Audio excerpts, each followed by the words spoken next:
In this episode, I sit down with Jerry Chu, a California-based tech entrepreneur and the driving force behind Lofty.ai, an innovative platform poised to become the NASDAQ of real estate. Lofty.ai is reshaping how we think about real estate investment by unlocking liquidity and financial value in the sector. Through the use of blockchain technology, real-world asset tokenization, and decentralized finance, Lofty.ai is making property ownership accessible, flexible, and instant. Jerry shares the inspiring journey of founding Lofty, evolving it from a SaaS product to a groundbreaking real estate exchange. He dives into the challenges of traditional real estate investment and how Lofty leverages cutting-edge tools like automated market makers to create instant liquidity, enabling users to buy and sell properties as seamlessly as trading stocks. Our conversation explores tokenization and decentralized autonomous organizations as innovative models for home ownership. Jerry explains how Lofty empowers tenants to become part owners of their rental properties, fostering a new kind of shared ownership and investment structure. We also discuss governance mechanisms that allow token holders to collectively manage properties, bridging the gap between technology and community-driven decision-making. From the onboarding process for sellers to user acquisition strategies and the wide range of properties on the platform, Jerry takes a comprehensive look at Lofty's approach to transforming real estate. Tune in to hear his insights on resilience, co-founder dynamics, and the importance of user feedback, as well as his vision for the future of real estate investment through technology and innovation.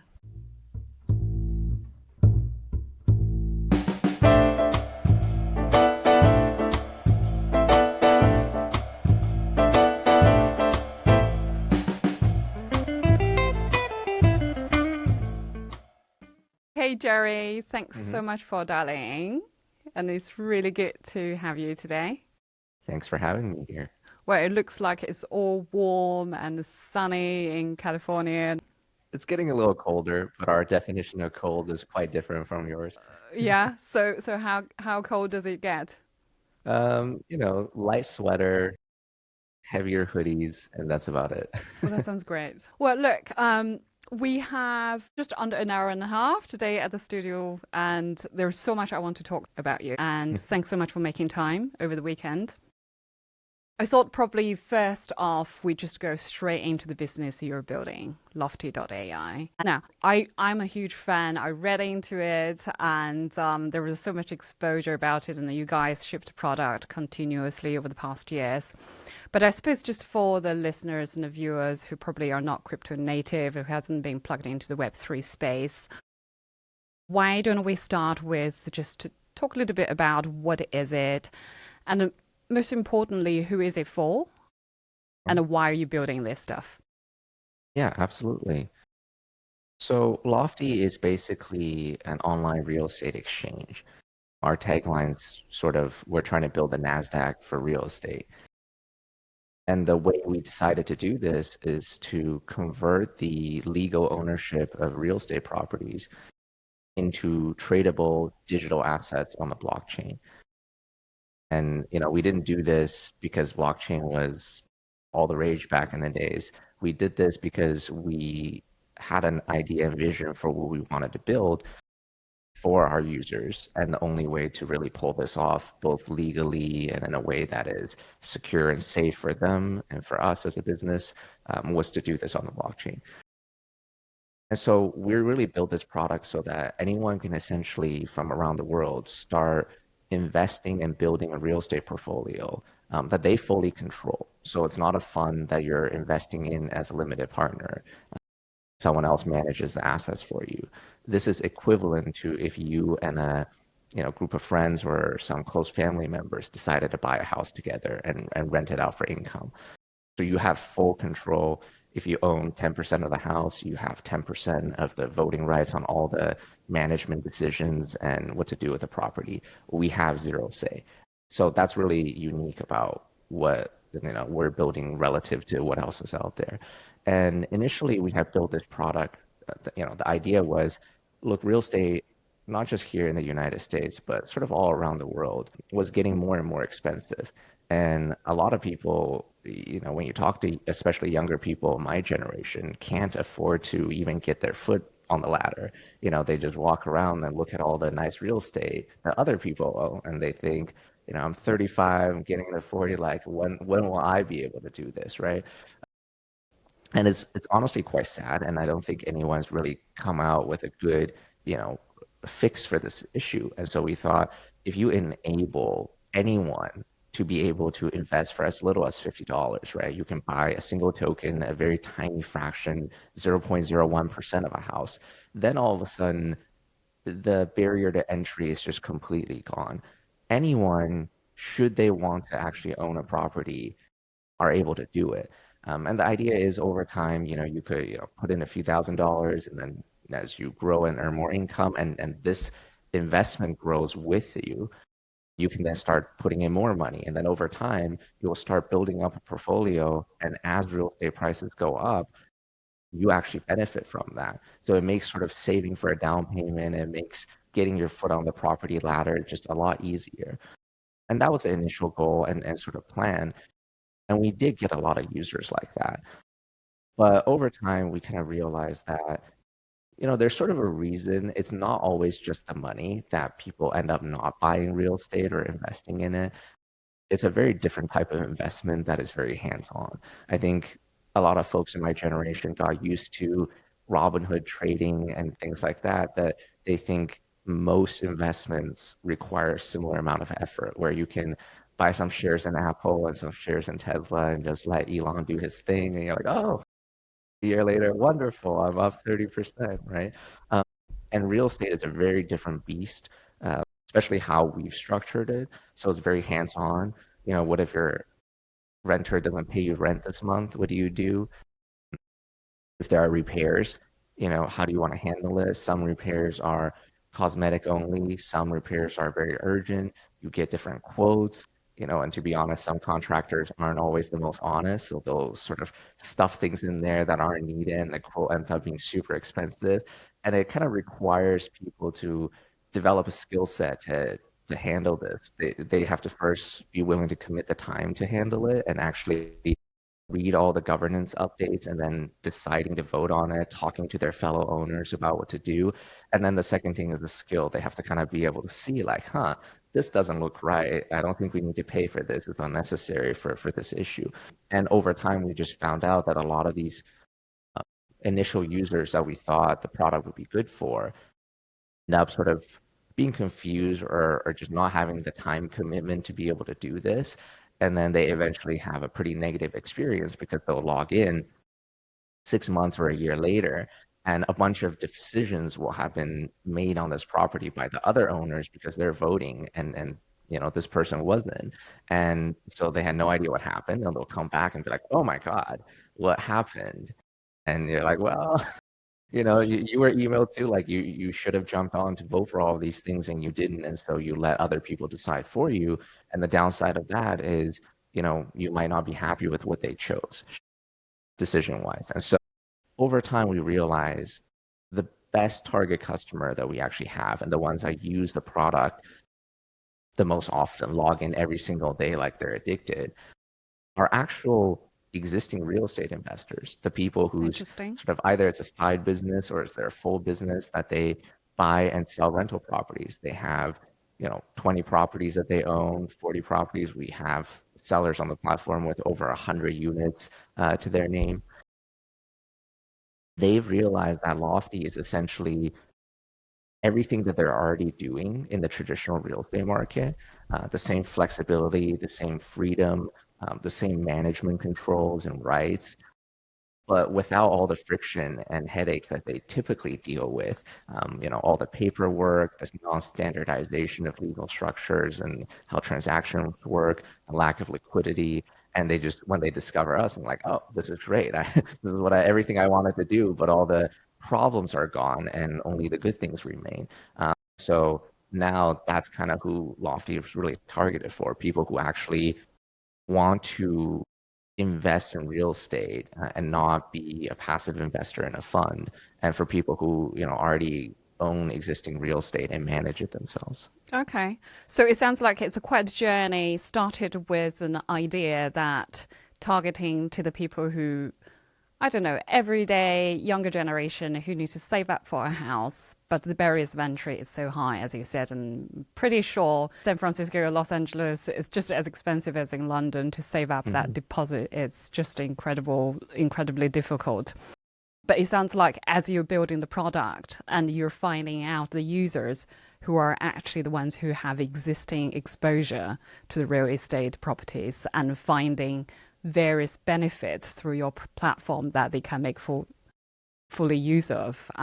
That's quite interesting. And I think later on, we probably want to touch a little bit more about that, building a product, especially a tech product, vis-a-vis to getting user feedbacks. You know, you started off with an idea, with ideation and build a concept, and how do you find your product market fit? But before we go that far, I do want to unpack how the platform works a little bit more, because you know, talk to this concept to say, hey, you could invest in real estate for as low as $50. And the question is, well, how do you do that? You know, and then you say, right, we're fractional. We will have fractional ownership. But again, I think there was this couple of concepts, if you wouldn't mind to just unpack what do we mean by fractional ownership? How does that ownership works? And also, how do you do it? You know, this concept of tokenization. Again, what does the tokenization mean? In a way that for investors who, you know, who used to buy stocks and the shares and probably could draw similarities, comparisons to it. If you wouldn't mind to elaborate on those each individual concept a little bit more. So, you know, it's really interesting. We didn't actually invent a lot of the concepts here. They've been sort of used for decades at this point. We just kind of put it all together in a way that legally it all makes sense and owners get what they expect. They get the liability protection they need. And we've been able to sort of digitize the legal ownership of real estate. So step by step is actually quite simple. So traditionally, like when you buy stocks in a company, I think most people realize it now, is those certificates or those stocks actually represent legal ownership in the business itself. If you were able to purchase 100% of all the circulating shares in a company, say Tesla, for example, you now become the legal owner of Tesla. Like, it's your company, you know? It doesn't matter if there's a CEO, it doesn't matter if someone else managing it. Legally speaking, that's now right. your company. And when you buy these shares, you wouldn't really say the shares are backed by the legal ownership of the company. The shares just are the legal ownership of the company. They are one-to-one. It is, you know, if you own 100% of the shares, you own 100% of the company, right? Yes. So what we try to do is basically replicate that, because for anyone who's both simultaneously bought or sold real estate and then also bought and sold stocks through their brokerage app, I think everyone will conclude it is significantly easier and cheaper and more hassle-free and just a better user experience for the latter than it is the former.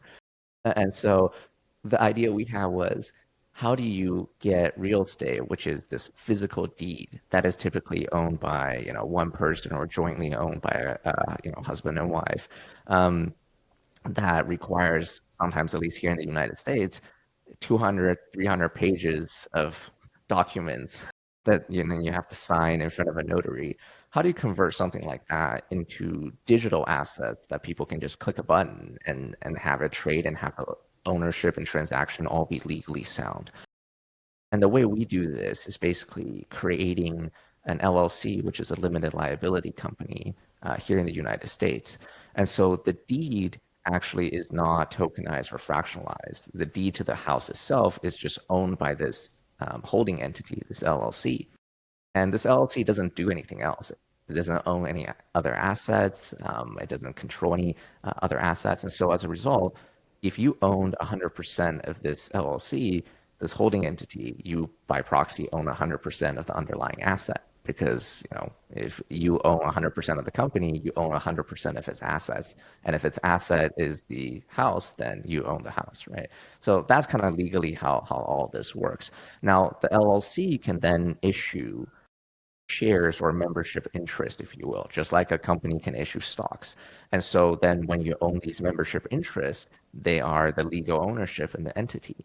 But there's no law saying the membership interests have to be represented by a piece of paper that, you and an attorney signs, right? That's not a thing. It's just how it's always been done traditionally. So the novel thing we did was legally put into the operating agreement that the membership interests will be issued as tokens with specific IDs on a very specific blockchain. And so because of these identifiers, you can legally establish a one-to-one relationship because only this set of tokens, as stated legally, represents the ownership of this entity. No one else can create tokens out of thin air that would represent this entity. And so there's, a very legally sound structure here where one-to-one, there's a fixed supply of tokens for this entity. And if you own those tokens, you become legal owner in this entity. And as a result of that, you legally own the underlying real estate that it holds. So this is kind of this chain of ownership and how it's constructed. There's a few benefits to doing it this way. The first is liability protection. And so the reason why limited liability companies are so popular, and it's an interesting fact, a lot of wealthier people in the United States will actually not own their real estate under their personal names. They will own it through a limited liability company. And one reason for that is, the US is kind of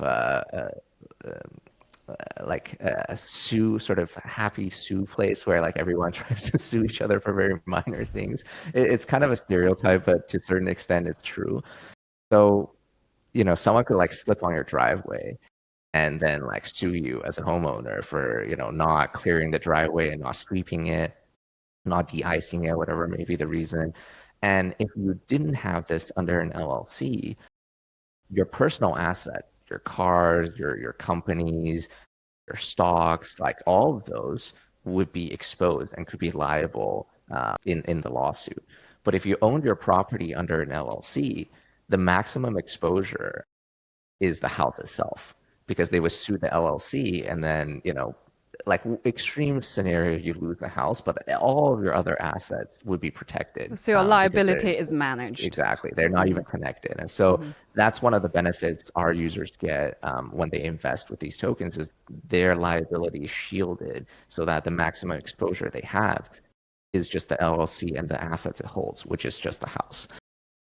The second benefit is that it's extremely flexible now for transactions, because whenever you want to actually transfer the deed of a property here in the US, you have to loop in the government.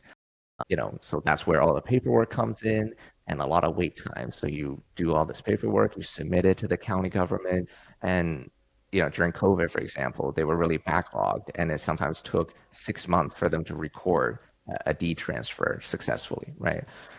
But they don't get involved on the transfer of ownership within companies. And so you have these tokens that represent the ownership of the LLC, and they can trade freely on a daily or even hourly basis between different people on our platform. We built in a secondary exchange so that now, you can buy and sell these tokens directly, peer-to-peer with other people online, and you can do it instantaneously by clicking a button. And so we don't actually have to file any paperwork with the government when this happens. And so that's how we're able to support sort of this rapid trading and move real estate into an asset that is more comparable to stocks and equity that you typically see. Follow-up question is, traditionally real estate is very illiquid. And of course, when you talk about a family home, is one of those things that you get married, you need a family home, and you buy it, you live in it, and then you have a second property and a third property, you rent it out for investment. So it sounds like the incredibly interesting, if I could call it, financial innovation you're introducing here is actually opening up an asset class that you enable people to trade it. There's not much of difference in terms of trading with the other asset class, but you're making this very illiquid asset, and you give some liquidity. That's correct. Yeah. Now, on that part, there's quite a lot I don't understand. You recently released a new feature called Automated Market Maker that would allow buyers and the sellers to trade with each other without a counterparty. How does that work? And how critical is that aspect is to bring an added value to people who get involved in your product? Yeah, great question. So, we didn't always have that feature. When we first opened up trading in the secondary market, it was all limit order based, which means, as a buyer or seller, you specify the price at which your order executes. And only if there's a matching counter order does the transaction go through. So you run into issues where, for example, someone wants to buy something at $50 each, and then someone wants to sell something at $53 each. In reality, if someone might be willing to bump up their price a little bit, the other person lowers their price a little bit, and you get to a happy market price of 51.50 or something like that, and then the trade occurs. But without a market maker, those orders just kind of sit there until someone decides to do something. And so you have a lot of orders that could potentially clear, but they don't ultimately. And the feedback we got was, yeah, this is better than real estate where a property could sit there for 200 days of the year and still not sell. And so if it takes 2 months or 3 months even to sell on Lofty, that's still a pretty big improvement. But again, our vision was to really make this as close to the stock market experience as people can get, and as close to crypto market experience as people can get. So that wasn't fast enough for us. So we looked at, like from first principles, how is all this possible in the stock market and the cryptocurrency markets? And it turns out it's actually because there is this concept of a market maker in those markets, basically an entity that is in between. They're constantly buying and selling shares or a specific cryptocurrency from all the different participants in the market. And so a lot of people don't realize this, but when you go to buy or sell shares of a stock, you're not actually trading with another person sitting in front of their laptop. Your order gets bought or sold. 99% of the time, you just bought it from or sold it to the market maker. And their constant trading in the middle is what injects and creates all this liquidity so that you don't have to wait for another person to complete the order with you. It's just the moment you execute it, it pretty much completes instantaneously. Now, traditionally, these market makers will make a spread from their trade. They'll buy for a little bit lower, they'll sell for a little bit higher, but they do this constantly, thousands and thousands of times throughout the day. And so that little spread becomes a pretty big profit for them. And they use their own money to do this, right? And it's a profitable endeavor. And so we don't have the money to be a market maker, nor do we, for legal, nor do we want to be one. And so it's like, hey, if we want instant trading, there needs to be a market maker, but we can't be the market maker. And realistically, no sort of centralized entity could be one in our market. So how do we make this work? Well, it turns out, despite all the sort of negative news people hear about crypto over the years, there's been a lot of very interesting financial innovations that have occurred in the industry. And one of them was a concept called automated market makers, which is this idea that instead of having a centralized entity, we could decentralize market making. And how do you do that? Well, instead of an entity or a person or whatever, in the traditional market, you use an algorithm. And so this algorithm does the same thing that a market maker does. It's constantly buying and selling the same asset, and then it generates liquidity. And it also can make a spread, or it can charge a fee. So it ends up being the same thing, so that there's some profit that it makes for market making. But unlike a centralized entity, this algorithm doesn't have its own money. So what do? You create these things called liquidity pools. Think of them sort of like a big bank vault that lives on the blockchain. And anyone can come and sort of deposit liquidity and assets into this bank vault. And what the algorithm does is then it borrows liquidity from this vault and uses that for the market making activities for trading. Now you might think, well, why would someone like lend out their assets like this? It sounds really risky and kind of insane. Well, the reason is because traditionally the market maker keeps all the profits to themselves. But this automated market maker, it's just an algorithm. It doesn't need to pay bills or anything. So it doesn't need to keep any of its profits. So it passes on 100% of the profits it generates as yield or rewards for people that have loaned out liquidity. So that's why people do it, because they often give very high yields, higher than traditional bonds, traditional savings accounts, and a lot of other traditional assets. And so the incentives are there. And so now all of a sudden you have this concept where you can have market making in any market that you want to create. And you don't need a centralized entity to do it for you. And then you can just open up this liquidity pool, and random people on the internet will just come and start depositing liquidity to allow trading to happen. And so this is how it actually works, and how we're able to provide now instant liquidity. So our markets are no different than a traditional stock market, although the liquidity in a stock market is still substantially higher than you would typically see on the average real estate property. But the idea is now the same. You click a button, and if you're using a market order, then you don't actually need to wait for another human to complete that order with you. The market maker will just come in and buy it. So if you want to sell real estate now, it's instantaneous. You just click a button and boom, you're done. No real estate agent, nothing. It just goes through and you get the money instantaneously. And the reverse is also true. If you want to buy something, you don't have to negotiate. You don't have to wait. You know what price it's being sold at. You click a button and boom, within a second, you're now the legal owner of that property and the transaction has occurred. So that's sort of our really big innovation on top of all of this over the last year. So the liquidity pool, you said you could just, anybody on the internet could put the money in, or is it the people who are actually have a stake or becoming part of the token holders in order to put that money in? Yeah, so it depends on what you deposit. So every vault or pool accepts two assets. So the first one it accepts is the actual real estate ownership, the tokens. And in order to then deposit those, you must first buy them and become a legal owner in the property. But the other side of the asset class is dollars, or basically digital dollars in this case. So we use USDC, and we support it one-to-one. It's a program through Circle. And so, if you want to deposit $1,000, we can get you 1,000 USDC. You can deposit that into the pool. And if I were going to deposit a USDC, I don't even have to be the token holder on Lofty. Correct, exactly.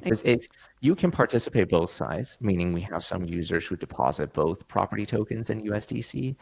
We have users who only deposit property tokens, and then we have people who only deposit USDC and say, you know what, I just like the yield. I want nothing to do with real estate. I don't know what Lofty really is. I don't care about all that stuff, but I like lending out my USDC for yield.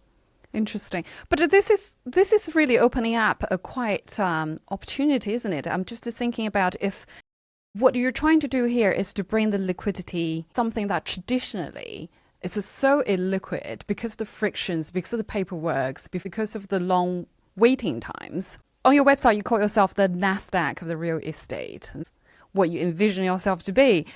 Looking at the size of the market, I did a little bit of research here. Global real estate, I have some data from Savills World Research, suggests 379 trillion. And out of that, above 70% are residential, which is exciting because if you look at the gold is $12 trillion market, Bitcoin is 1.9 trillion. So what you're doing has a huge potential. And if this can be traded with high level of frequency, but then the real challenge, and one question I do want to ask you is, how do you get people to use your platform? It's very innovative. It's a new concept. And how did you find to convey this message to say, hey, we're wrapping a property into a DAO? What is the DAO? You talked a little bit about DAO LLC, and I suppose for the audience who are not based in the States, perhaps we can just pivot a little bit on the ownership part that you talked about, right? So this ownership is wrapped in the digital token, but is the ownership still stored in some kind of government office? If I were a house owner, how do I wrap my property, whether it's residential or commercial, into this token? Yeah. Absolutely. So it's a very straightforward concept. the way we onboard sellers that are interested in doing this is that we generate the LLC as a white glove service. We handle all the tokenization aspects and guide them through it. So they really don't have to do too much. They just have to pay for some of the services, which is step one. You need to form the entity, and so they have to pay for that. But it's not very expensive relative to traditional real estate operations. It's I think $200 to form, and then they have to pay what's called a quick claim deed, which is basically you go to the government and you legally move the deed from under your personal name or an existing LLC you have into this new entity that you just formed. And it typically takes, it depends on the states, but for most states, typically 2 weeks, and then also costs around $200.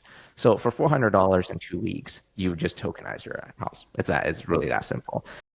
And the initial transfer is very interesting because it's a self-transfer. So when you form the entity and the tokens that represent the entity's ownership is created, we mint 100% of that circulating supply and we give it to you. So before you actually list any of your ownership for sale, you're still the sole owner of the property. Or in some cases, we have partnerships come to us. So it's 2 friends and they each own 50%. So we issue each of them 50% of the tokens. And what's really happening is you're transferring the deed from yourself to yourself, just holding it through a different entity. But now that the new entity holds it and there are now tokens that represent the entity's ownership, you just create the listing on our platform, on our marketplace, and then you just list your tokens for sale. And that's it. That's how you sell, portions of ownership in your real estate. And again, typically, if you're sort of in a hurry, we can onboard you in under 3 weeks, which by real estate standards is considered to be light speed. So that's kind of how all that works legally and how we're able to do this. Most of our user acquisition, how we convince people, have been word of mouth. To be honest, most of you probably have not heard of us, mainly because we don't advertise. We don't really pay for growth or anything like that. Based kind of on the stats you said, the market is so large, we actually don't need all of it or even a large percentage of it to become a really large business. So even if there's some tiny percentage of the population that are just by nature early adopters and they like new technology and they're interested in doing their own research to find new things, and all of those people within the real estate market adopts us, will be large enough to essentially IPO. So that's kind of the track we've taken. And the best way to convince people we've found is by having their friends convince them instead. So, we'll sometimes get someone who's a real estate investor, and for whatever reason, typically through Googling, they'll find out about us. They'll try it out because the risk is so low. So a lot of them will actually later do a call with me and say, I initially thought this was a scam because it sounded too good to be true. But they're like, I go through all your documents. It's so transparent. Every property has a Dropbox folder with the deed there, with, an inspection report, appraisal report, every single invoice from prior repairs that's been done, and read all the past governance votes of what the owners decided to do in different situations. And I can try it out for $50. And it's just like, it seems too well put together to scam me out of $50. So I'll just, I'll try it. Worst case, I lose $50. Then they use it. And that's kind of when the aha moment comes. And they're like, oh, this is a real thing. I can do this now. It exists. And they'll usually come to us and say, I have a property. Can I list that one? And we'll onboard them as a seller. They'll sell it, and they're comparing that experience with the traditional experience they're used to, which is, again, dealing with brokerages, weeks, and you have to let them tour your house. And it's just all of this friction and processes. And then it still can sometimes take months for your property to sell. In our case, they're like, wow, this is so simple. I onboard it. Okay, I list my tokens for sale. And they just go out and they have lunch and they come back. And there's now 80 grand sitting in their bank account because in a few hours, and this is sort of an extreme scenario where sometimes we have properties that people really like. So they sell like hotcakes. And then the guy's just like, this is the best thing in the world. I can't believe it's a real thing. And then they sort of get pretty addicted to it. And one of the interesting facts I can provide is, so far, every seller on our platform that owns more than one property have listed and sold at least a second property. So that tells you how sticky and how good this experience is for them. And then we let them sort of spread the gospel about Lofty, because most real estate investors have networks of other real estate investors. So at their next get together, their, weekly golf with their friends, or some, meetings where they get together and have dinner or lunch, they start like, guys, let me tell you about this new thing I found. And that's kind of how we've been able to convince people and more on board, both buyers and sellers to our platform, which the other benefit is it's kind of the same thing. For marketplaces, it's typically really tough because you have two sides, right? You have buyers and sellers, and it's called the cold start problem. If you don't have buyers, you can't really convince sellers to use you, and if you don't have sellers, you can't convince the buyers. So it's this weird catch-22. How do you start, initially? But for us, it's really interesting in real estate where, again, if someone's actually a real estate investor, meaning they buy and sell multiple times throughout the life cycle of their business, they are both, because every buyer eventually has to sell to lock in profits, right, and liquidate, and every seller eventually has to buy. So they sell a property, they make money on it. What do they do with that money? Unless they're retiring, they usually use it to invest in another property, and they try to do this again and make more profit, right? So for us, as long as someone's a real estate investor, it almost doesn't matter if we initially onboard them as a buyer or a seller, because eventually we'll see them on the other side as well. There's a couple of interesting things I picked up from that is, you talk about somebody say, oh, is this a scam? And I think sort of crypto industry had a bit of reputations because of a lot of stuff happened. And the moment when you mention the words of blockchain, people just switch off, said, this is too technical, it has nothing to do with me. And the reason I am excited by your project is you are actually bringing all the utility and the benefit in a way that I think everyday folks can relate to. When you talked about the house deed, the survey, the inventory, all that kind of document, everyday life, you deal with the pieces of papers that now is transparent, is there, is recorded. And it just seems such a shame that if you do not make use of a distributed ledger to record all this stuff, I think it's good that from your contact with some of the users who said, right, let's give it a go, and then they actually find out from their own experience, well, there is a utility to this, and I'm finding out something far better than the traditional way of doing things. So how many properties do you have so far on your platform? And also, is there some sort of pattern? Is there sort of more residentials or more commercials? What's your finding here? And so far, where the interest lies within the verticals of real estate who are interested in exploring this use of your platform? Yeah, great question. So I think so far we've tokenized probably over 185 real properties to date.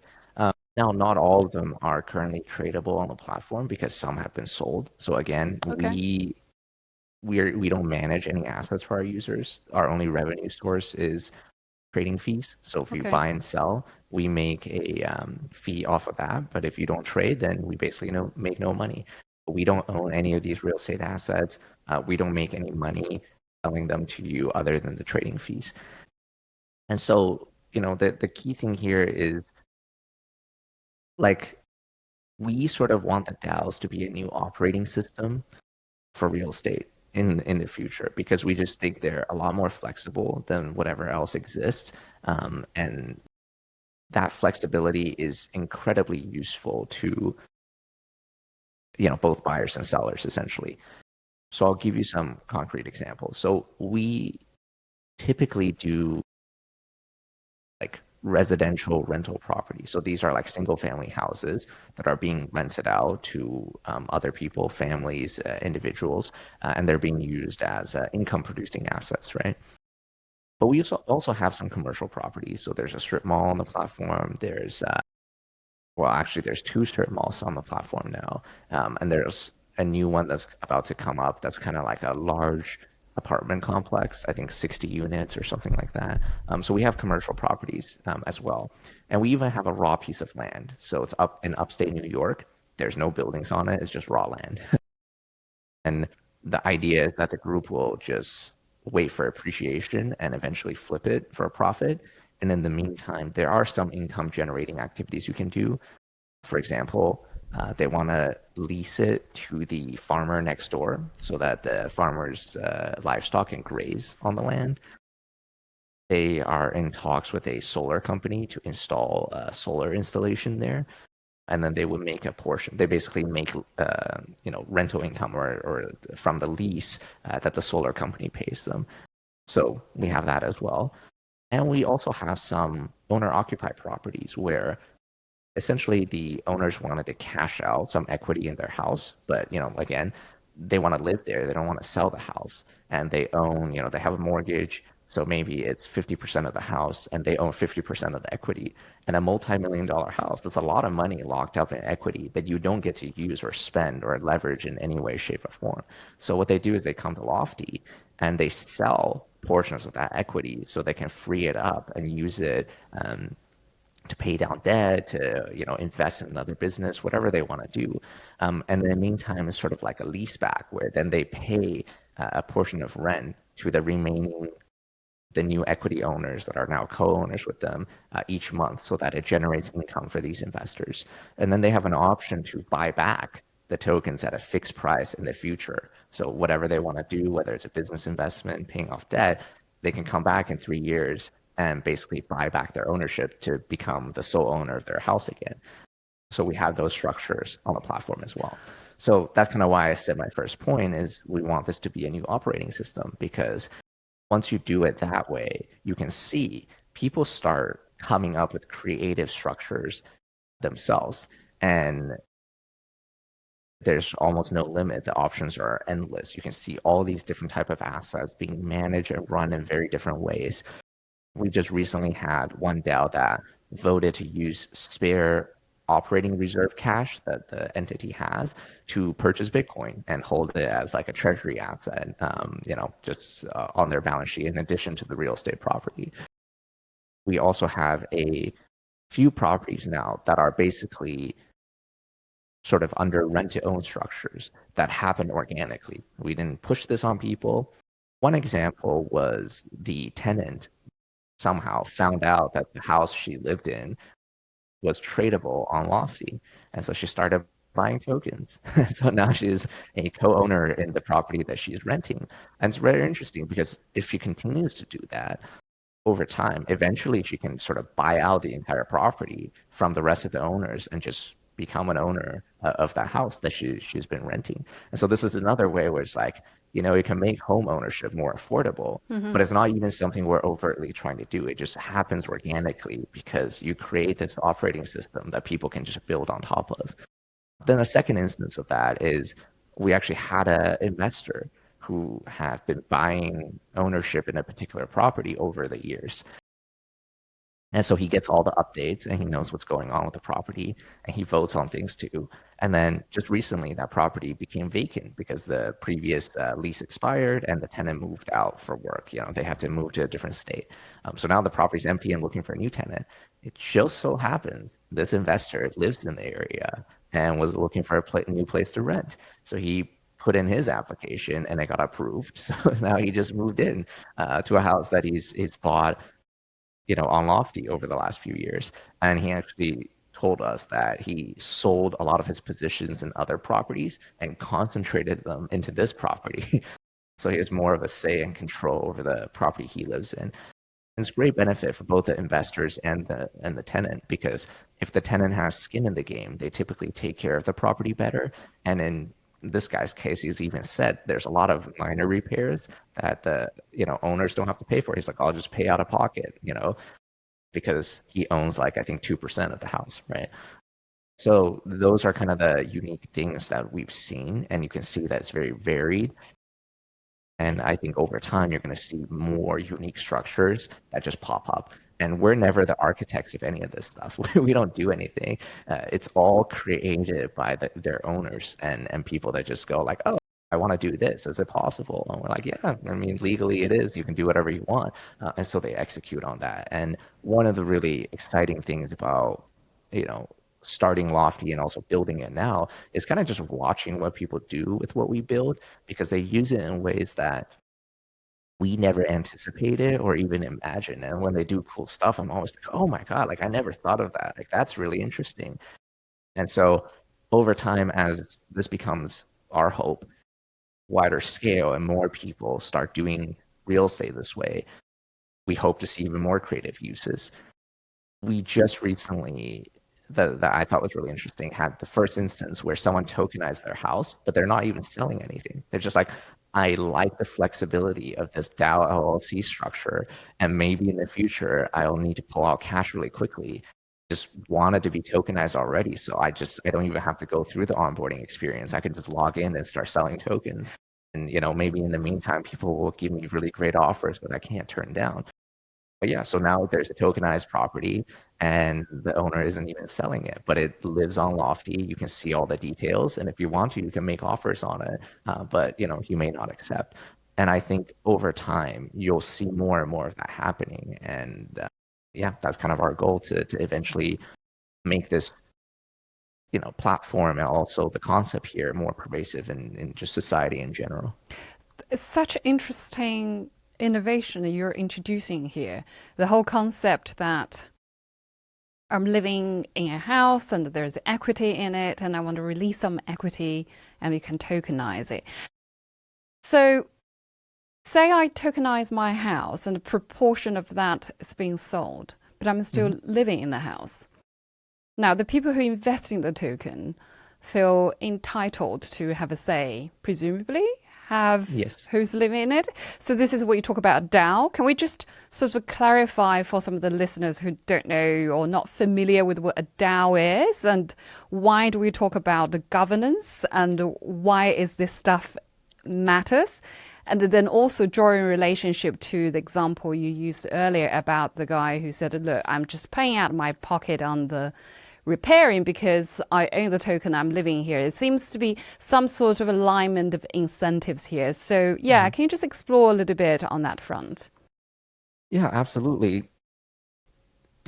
Traditionally, real estate has always been very expensive. So the idea that people just own it by themselves is actually not very true. In the vast majority of cases, people own it with their spouses, family members, siblings, and in many cases, parents, right? That help out their kids. So if you look around you, there's actually a lot of properties that are owned by multiple people at the same time.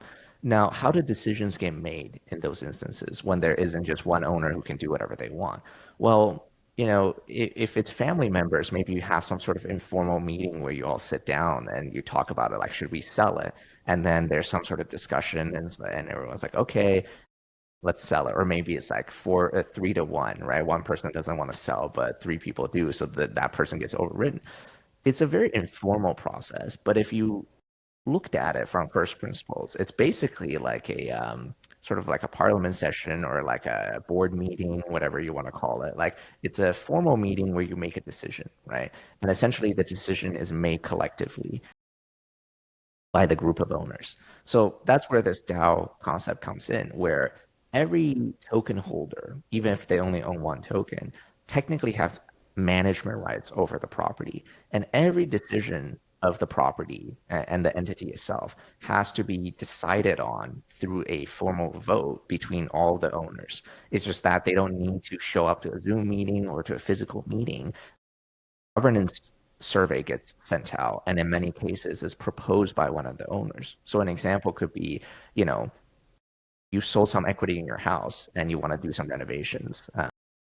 So you make a proposal like, hey, I'm going to paint the outside of my house white, right? Because you're not the sole owner anymore, traditionally you would just do that yourself because you're the only owner and you can just do that. But now that you have these other owners, you have to propose this governance vote, and then people will get to vote on this. And you need a 60% supermajority for votes to pass. Now, we have this very unique thing where, some owners don't sell that much equity. So like what happens if you own 90% of your house and you only sold 10% of the equity, right? Then the other owners can never, in theory, outvote you or anything like that. So in those cases, the voting is actually scaled, meaning that it's not 1-to-1. So not one token to one vote as it would be traditionally. Instead, the majority token owner, which is you in this case, would actually have your voting rights scaled down, and the other owners would have their voting rights scaled up, but done in such a way where it's still very fair. So an example of this is if you own 90% of your equity and only sold 10, your voting rights would be 56%. So you can see that you still have a huge amount of control, as is fair to you because you still have the most skin in the game on the property.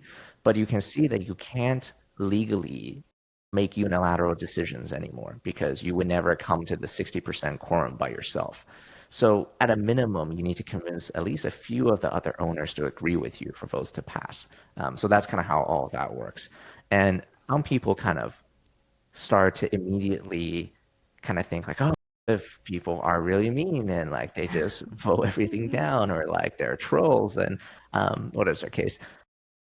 I'm happy to report we've done over, I think, 650 governance votes at this point. We're probably closer to 700. And there has never really been people that have really trolled any other owners or things like that. And look, people have skin in the game. They have money on the line. Everyone's incentives are aligned. And so if they believe that your painting choice is good in that it could bring up the value of the house and things like that, if you make a logical proposal, 99% of the time it passes with flying colors, right? And the people that tend to troll are the ones that typically don't have a lot of skin in the game. So they maybe only own a single token that's $50 in $1 million house, right? So really they don't have that much say.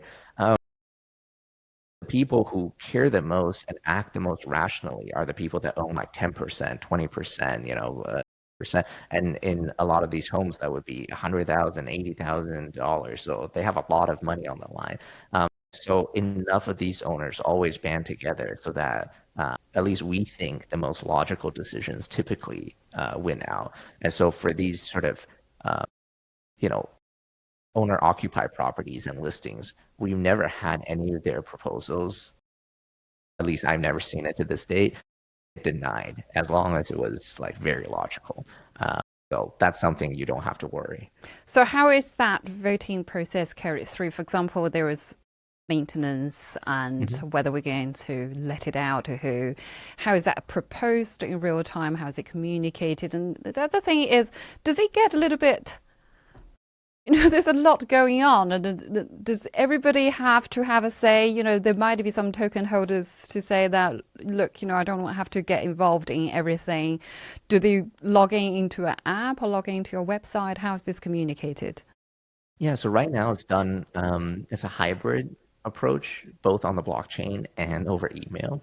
So actually you get an email update. Not everything needs to be voted on. Sometimes it's just an update. So imagine you're like the CEO of a company and someone sent you a memo about an update. That's basically what it would resemble. You get it over email and read it over coffee. You're like, oh, okay, cool. Like now I know what's going on. But as an owner, you can propose a vote anytime you want. Sometimes people have an idea and they're like, hey, I think we're getting to the top of the real estate market. Like maybe we should sell this house. Here's my proposal on why we should sell it, who we should hire as a real estate agent, all that stuff. And they'll send that voting proposal over to us at Lofty, and then we'll forward it to all the other owners of that property. And then it'll be a form online where they can click through the options and cast their vote that way. And our system connects their account to that form, so we know, who's voting, how many tokens they have. And your votes are actually archived on the blockchain. So whenever you vote, you're voting with your blockchain wallet that's connected to your account. So it's anonymous. People don't know who you are unless you tell them which wallet belongs to you. But you'll actually see a transaction go through on the blockchain with your vote recorded on it, saying, blockchain wallet XYZ voted on option A with 12 tokens. Right? Like you'll actually be able to find that in the transaction. So it actually makes the voting extremely transparent and fair. And that's the point. So that there's just no room for disputes in the future. No one can say, oh, there was foul play or somebody cheated, or because the votes will always just be there archived, and we're going to eventually move it to real time. So you click a button, whatever you voted, that vote is now publicly available. And anyone who doesn't believe us or the outcome of the vote can go on the blockchain themselves and tally up all the votes, and see the final result. So that's how it all happens. Technically you are supposed to, agree to vote on every single matter, but obviously some people don't. And so that's fine. They don't do it. There's currently no consequence for that. But at the same time, like what I said at the beginning of this conversation, which is you can't then log back in 8 months later and complain. It's like, oh my God, what did we do? And it's like, well, if you cared, then you should have let your voice be heard. So that's kind of how everything's handled right now. The important thing is there are mechanisms in place to allow people to have a say in the things that they cared. Just to dive a little bit further for people who's kind of thinking, right, I'm going to invest in this token, and it sounds very well about the governance, but how does the day-to-day running, for example, the maintenance works, and who is managing the properties? And Jerry, you say, I'm a platform and I'm just listing the buy and the sell, but when I invest in a property, somebody got to manage it and I'm going to let it out, and who's going to handle all that? And it's got to have cost to that. How do you solve that problem? How is that done? Yeah, so again, you sort of mimic companies in the real world. So for example, you have shareholders of a company that, vote on sometimes important decisions, but there'll often be a CEO or some manager at the actual company that is operating the business itself. They answer to you, but they handle a lot of the day-to-day stuff on their own. And so in these cases, because most properties are rented out, the DAO actually votes and hires a property manager on their own. And obviously the property manager then gets paid for by this DAO through the rental income. So they'll maybe take, 10, 20% of the monthly rental income that's accumulated. But now this third party handles the day-to-day stuff. They're the one that collects the check from the tenant and cashes it in the DAO's bank account. They're the ones that, the tenant has a leaking pipe and calls them at 3 a.m. They're the one that picks up the phone call, and then, but they report back to the owner still. So they can't just do whatever they want. So if there's a, broken pipe, they have to send a governance update out and a vote out and say, hey, the situation happened.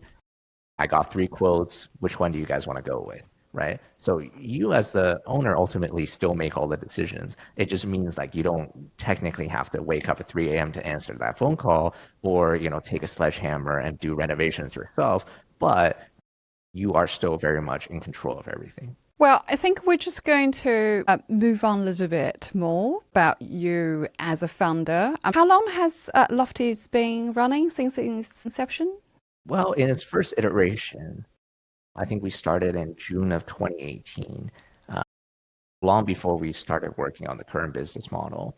So it's been quite a few years now. Yes. So then, of course, you're featured in YC, NBC, Business Insider, Forbes, NASDAQ, TechCrunch, and you are looking from where I am, the quintessential tech startup founders who's working on something hugely innovative, like the times when people were using Airbnb, people say, well, okay, how is that going to work? When first time Uber came out, was it safe to get in?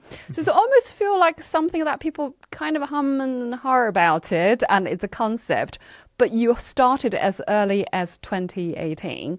But how did the journey begin? When was the point you decide, hey, I have an idea, I'm going to build a startup? Yeah, pretty early on, I think, in my career, almost as soon as I finished my master's degree, I kind of decided I wanted to build a company. And I think in hindsight, my intuition was correct. My logic was, if you want to start a company, it's better to do it when you're younger because your risk reward profile is much better because you have very little downside, like, oh, you don't make a very high salary, but so what? You can like eat ramen and get a couple of roommates and, make your living expenses very low, or like even live with your parents. Who cares, right? But you can't really do that if you're, older, you have a family, you have kids, and you got to pay for their schools and everything. So you have a certain level of responsibility where for a lot of folks, over the age of 40, even if they actually have ambitions to start a business, a lot of times it's very risky. They just can't do it even though they want to. And so I kind of knew that if I ended up in that situation and didn't scratch this itch, I would regret it. So I was like, you know what? I just graduated. Let me try it now. Worst case is it fails, it doesn't work, and then I go get a job, right? Not the end of the world. So very early on, the initial idea was completely different than what we're doing now. But it's kind of similar because my background was in finance. So I majored in math for undergrad, and my master's degree was in financial engineering. And I always wanted to be a quant trader. So that was kind of what I set my career up to be. And so my first idea was kind of like bringing quant trading into real estate. So you can kind of see like the ideas change, Yes. but like the theme is some sort of like it's always been connected actually. And the way we did that, or the idea was, is I believed there were certain markers and data points you could capture in the physical world that people weren't really paying attention to, which you can then use to train a model, so a deep learning, like an AI model. Is To that because basically, Lofty.ai? Is this the AI correct. So come this from? is why it was .ai initially. Uh-huh. You could then use this data to train a model to basically find you undervalued neighborhoods, if you will. The idea was that I started seeing this pattern where neighborhoods that used to be considered dangerous or like property prices very low over the last decade, started coming a lot better in that, like, to a certain degree, they get gentrified and so forth. And all of a sudden, home prices like triple in price, right? Now there's like all these cute coffee shops and like everyone's obsessed with it. And it's like the new coolest neighborhood to hang out in and for young families to go live in. And so I'm like, wow, this is happening a lot, right? And I'm like, it would be great if you somehow knew this was going to happen, or you had a degree of confidence that it could happen. And then you bought that house when it was, 3 times lower in value. And, look at the returns you could make on that. And I think there's a way to predict that. And so I started looking online. There's a lot of research that was done around this subject. And it turns out you actually could. The way it works for neighborhood change is a migration of people, and you can sort of predict that based on data that they're throwing out. So an example of this was we actually tracked the number of occurrences of dog breeds in a certain neighborhood posted on Instagram, for example. Now you might think, like, how is that related to real estate, and like how could that be predictive? Well, it turns out there are certain dog breeds that are designer breeds, and they're very, very expensive. So a French bulldog is a great example of that. Some can cost upwards of like $10,000 to $30,000, Oh, right? wow. So imagine a neighborhood that previously wasn't considered very safe or very high end, or had very cheap real estate pricing. All of a sudden, over the span of like a year or 2 years, you start seeing the growth rate of designer dogs in that, like, being posted on Instagram, because these have GPS coordinates in that neighborhood a lot more, and it just keeps growing and it keeps growing. You have to ask yourself the question, like, why are people who can afford to pay $30,000 for a French bulldog now in this neighborhood? Perhaps it's getting better and maybe they're moving there for some reason, right? And so by tracking these data points and doing them at scale, so that, this is one indicator, but there are like so many other indicators you could have, the types of restaurants that would open up. For example, one of the signals our AI really liked was if there was a car repair shop that was also in close proximity to a microbrewery, it was a very great sign that the neighborhood is, like an upcoming neighborhood. We would track all these signals and basically spit out a yes or no answer for neighborhoods. And the idea was then you could use this algorithm and basically sort of do like quant trading for real estate. You could go in, buy up real estate for the cheap, wait just 2 to 3 years, a very short period of time, relative to real estate, the traditional real estate timeline. And then you just flip these houses 2, 3 years later for sometimes double the value. And then you move on to the next neighborhood and the next neighborhood. So that was Lofty in its first iteration, and actually the idea we went through Y Combinator with. And hence why our name is .ai in the website, because we just kept that domain. We were able to get some users initially. So we sold this as a SaaS product to real estate investors. They paid us a monthly subscription, and our platform showed them the neighborhoods. And so for them to then go and make those investments. And when we pivoted into the current business model, our earliest users were actually all the users we had from our old product, because guess what? They were already real estate investors. So many of them had a strong interest in acquiring real estate. Some of them already owned real estate properties. So the first property we listed on Lofty was actually a property owned by one of our old users, where we approached him. We said, hey, we have this new crazy idea. We want to do this. Would you like list a property for sale? And because we had already developed this rapport and they, the person knew who we were, it's like, all right, I have a property. I don't really want to sell it per se, but let's just throw it up there and see what happens, right? And we sold it within a month. And that's kind of how this next leg of the journey started. That's fantastic. You posted something to do with, and I think this is from the Ling startup. Peter Thiel talk about the real challenge of building a tech startup from 0 to 1, and obviously you worked on a couple of years from 0 to 1, and like you said, you pivoted because of the user need and the market change. You have a co-founder or two? I have two of them, yeah. Two co-founders. How was that journey started, and how important would you say to people who are building a business? It takes quite a lot, the resilience and listening to user feedbacks and the pivot, the very difficult pivot, and how important it is to kind of stay true to your vision, but also listen to the market signals, listen to the user's need. Yeah, I think that's kind of where Y Combinator was extremely helpful. A lot of the advice they have are like really simple and seem kind of counterintuitive. And they actually give them those advice to you for free online in their videos and stuff. But a lot of people just kind of think like, oh, that can't be like the secret sauce. Like clearly there's no value. They just kind of dismiss it. But it turns out it's all those simple advice that really is what's helpful and kind of ends up saving the business. So one thing they always tell everyone about is how important the founder relationship is, which is why they like to fund companies where the founders have known each other. So, whether colleagues for a few years, met through university, or you've been like lifelong best friends, they love those founder teams because they know one of the biggest risks to a startup is actually not competitors or running out of money or even things like that. It's literally the company implodes from the inside because the founders are fighting with each other and hate each other and don't want to work on anything with the other person anymore. So sometimes they have a good thing and it just implodes. And that's actually, at least they tell us, the number one cause of startup deaths, according to their data.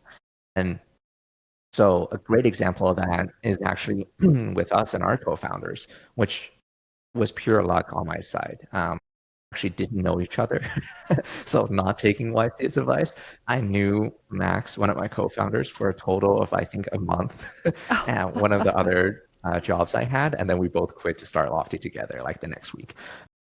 Terrible advice, don't do this if you're thinking of starting a company. I just lucked out and it worked out. Where after all of these pivots, all of these difficulties, there's just been so much crap that we have to deal with. My co-founders never once was like, oh, I'm going to give up. I'm burned out. I'm leaving. Even when we fight, it's like very focused on the business. It's never personal. Like we have disagreements about sometimes the vision and what to do with features and things like that, what's a priority. But then like right after we argue and yell at each other about that, we'll like go grab a drink together and like we don't talk about the business. And personally, we're still, very close. So I really lucked out on that. If I had co-founder issues, there's zero ways Lofty would have survived by now, given the stuff we had to go through. In fact, we had another YC company that was building, not in this particular space, but in the crypto space, and they were doing phenomenally well.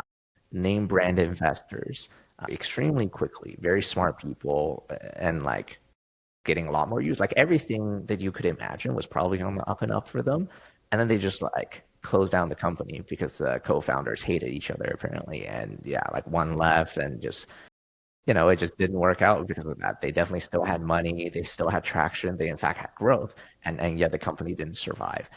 There were years when we didn't have a lot of great traction because we're still figuring out, because so much of what we do has no analogy. And it's just like, it's the first time someone's doing this. And we're like figuring it out as we go. So a lot of experimentation. And sometimes when you're doing that, you don't see the metric growth right away because you're still figuring out what would actually even alter the metrics in any meaningful way. And during those years, if we had co-founder disagreements, really, we probably would have died. Having great co-founders, And the other thing YC also says is a lot of times founders just kind of give up, and that's the second sort of cause for startup death. Again, it's not because they run out of money. They often have money in the bank, but they just get so demotivated because things they tried wasn't working. They work really hard, but there seems to be no direct feedback in that you work hard and now you have more traction. So they just give up, right, at some point. And so being resilient, like there are multiple times where we had to retweak our business model. Even today, like Lofty didn't start out with this sort of idea to be an exchange. It was initially just fractional real estate. And like I said earlier, now people who couldn't afford it can afford it, targeting that market view. So there were still so many shifts we had to make internally to kind of figure all that out. And at any point when things weren't working out, we could have called it quits. But being resilient and sort of being really passionate about what we're building, just because we generally find it so interesting. And then also, I think having a core early set of users that really believed in us, like even if you look at holistically, it's like, oh, your revenue isn't really going up that much. But just like even having 2 customers who like email you, it's like, oh my God, I love what you guys are doing. Like, this is my favorite app on the planet. Like, I log in at least once a day and I'm just addicted to this. That, like, as a founder, you just latch onto that. You're like, okay, there's something here. Like, this is not normal, because people's attention spans are so short these days, and there's 1,000 things fighting for their attention. Even if you don't have millions of users yet, even if you don't have all that traction, you convince 2 people in the world to like not look at TikTok and like come on Lofty instead. Like, clearly you did something right. So like lean into that. What is that something? And then like, how do you grow that? I think those 2 combinations really made it so that we didn't quit throughout the journey. And I think ultimately, we'll see, knock on wood, but I think if we end up being really successful one day, the co-founder aspect and then also the resiliency will probably have played the 2 biggest parts to that. That sounds fantastic. And I mean, looking at your platform, it looks like there was a lot of really heavy lifting with the back-end stuff seems to be all out of the way, and there was so much actually going behind the scene. And now I've noticed you have the updated UI and a UX, and then you're shipping your features pretty fast, listening to your users' feedbacks, and just getting stuff out. And it seems to be you kind of get into that stage to sort of found your zone and accelerate. And like you said, you have the core users, and those core users stick around just simply because they enjoy using, because they find a utility. And I think that's really important. So it's just hugely excited to hear about that. In fact, most of the successful founders who have resilience, and because of the ups and downs of building a tech startup, it just goes with the saying. To wrap up, and then where you are now, and what's the plan for the future, and what's coming up, and looking to the next coming year or 2, and where do you want to get to? Yeah, that's a great question. It's the fun part of my job, I guess, being the CEO, is kind of trying to figure all of that out and planning for it.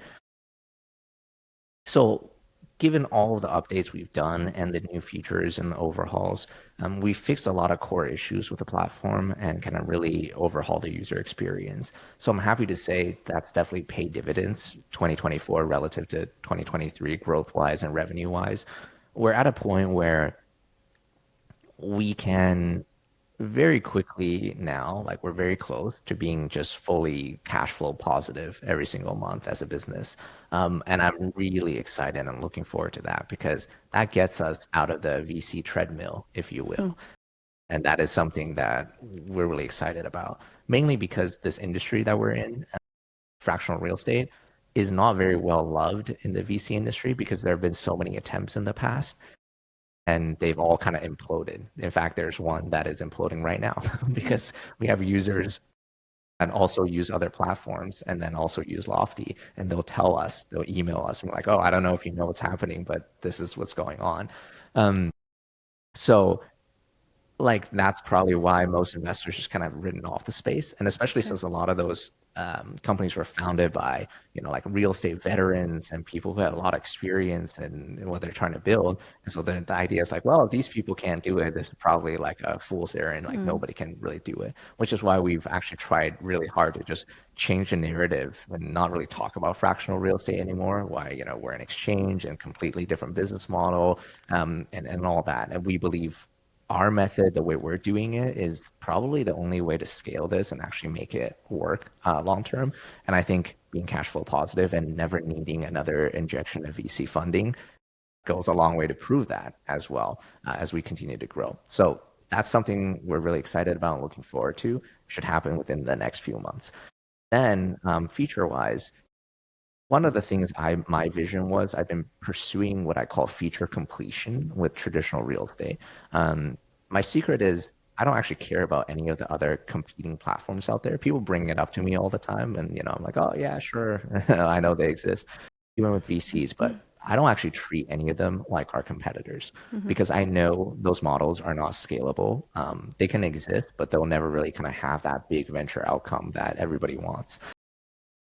Instead, who is Lofty's actual competition? Well, it's actually the traditional real estate market. As of today, there's still millions of real estate investors moving around billions of dollars the traditional way. What I care about is how do you convince all of those people to just do the same thing they've been doing, but in a better way, and then doing all of that on Lofty. That's what we ultimately care about. And so you then again go down through first principles to see like, well, what is appealing about the traditional market still, even though like Lofty has so much to offer that someone might not switch. And that's kind of been our guiding principle of like, what feature do we build next, right? Has been exactly like this. Whatever you can do in the real estate market traditionally, we want you to be able to do on Lofty, but in a 10 times better way. And that's how we think we onboard all of those traditional real estate investors. So the last piece we have now, actually, one of the last pieces is debt and lending. Because traditionally, most people don't buy real estate all cash. They go to the bank and they go to mortgage brokers and they get a loan.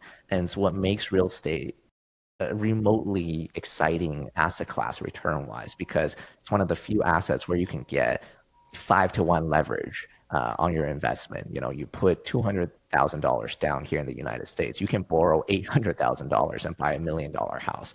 And then if that house doubles, your debt doesn't change. You pay off 800,000 and now your $200,000 made you $1.2 million.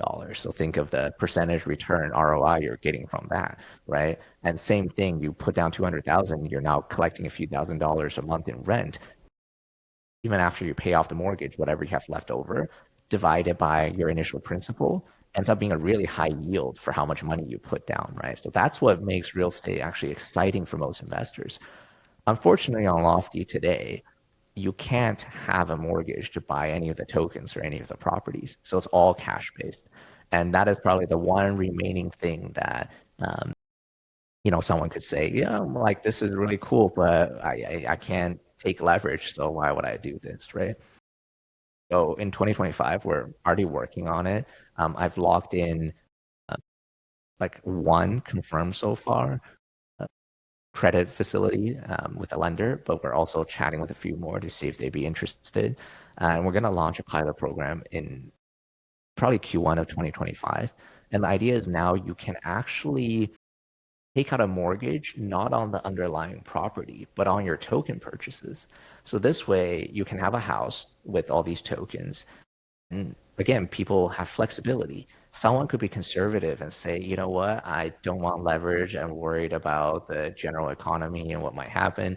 So I'm going to buy my 5% ownership all cash, right? And they can do that. But someone else could come and say, I want to buy 10% of this property, but I'm going to borrow, 80% of the funding, and I'm going to only put up a 20% down payment.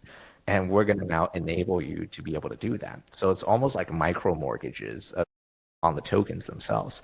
And then this way, it's really interesting because the risk is siloed to each individual user, even though they're all collectively owners in the property. Because if someone can't pay the mortgage payment, they're the ones who have to deal with liquidation and things like that. Everyone else who can still pay or who paid all cash don't even need to be aware of this. The underlying house is never actually mortgaged itself, so you don't have to worry about a bank taking back the house through seizing the collateral and affecting all the owners, even though it wasn't their fault and they've been making their payments. So now you have this risk silo to individual owners, and the risk is actually lower because one of the most annoying things in real estate lending, is about seizing back the collateral. Like you have to go through this whole process to basically get back the house. And then most banks or lenders just auction it off for pennies on the dollars because they want to get it off their books really quickly.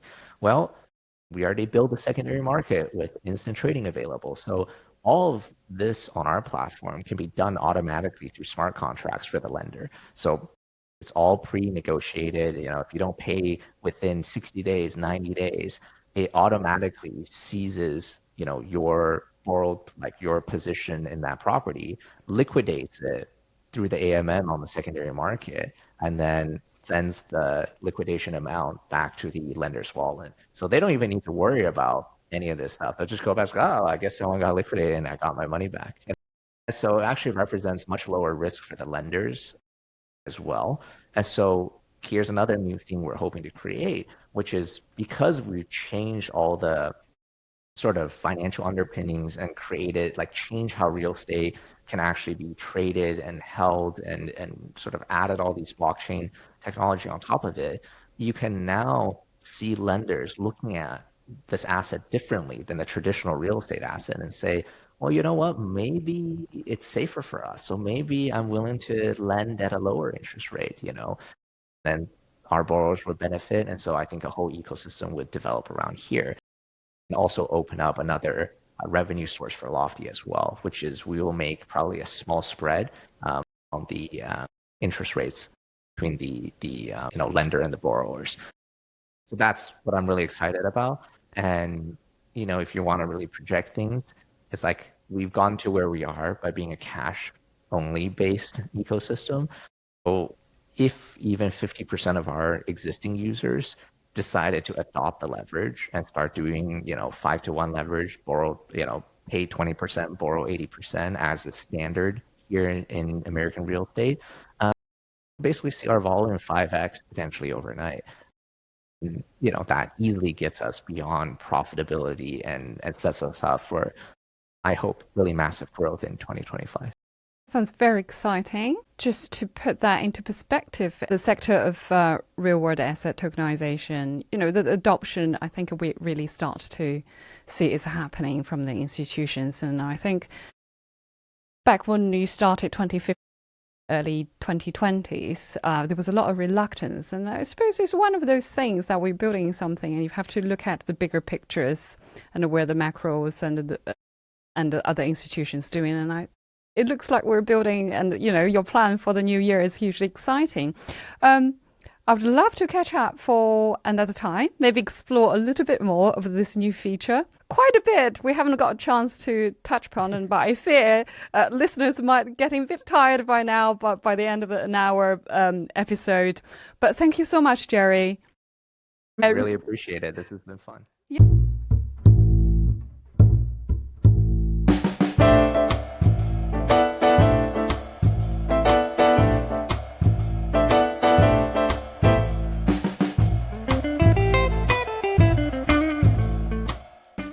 In this episode, I sit down with Jerry Chu, a California-based tech entrepreneur and the driving force behind Lofty.ai, an innovative platform poised to become the NASDAQ of real estate. Lofty.ai is reshaping how we think about real estate investment by unlocking liquidity and financial value in the sector.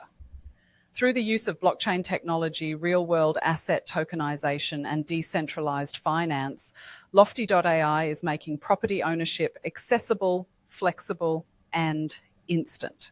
Jerry shares the inspiring journey of founding Lofty, evolving it from a SaaS product to a groundbreaking real estate exchange. He dives into the challenges of traditional real estate investment and how Lofty leverages cutting-edge tools like automated market makers to create instant liquidity, enabling users to buy and sell properties as seamlessly as trading stocks. Our conversation explores tokenization and decentralized autonomous organizations as innovative models for home ownership. Jerry explains how Lofty empowers tenants to become part owners of their rental properties, fostering a new kind of shared ownership and investment structure. We also discuss governance mechanisms that allow token holders to collectively manage properties, bridging the gap between technology and community-driven decision-making. From the onboarding process for sellers to user acquisition strategies and the wide range of properties on the platform, Jerry takes a comprehensive look at Lofty's approach to transforming real estate. Tune in to hear his insights on resilience, co-founder dynamics, and the importance of user feedback, as well as his vision for the future of real estate investment through technology and innovation.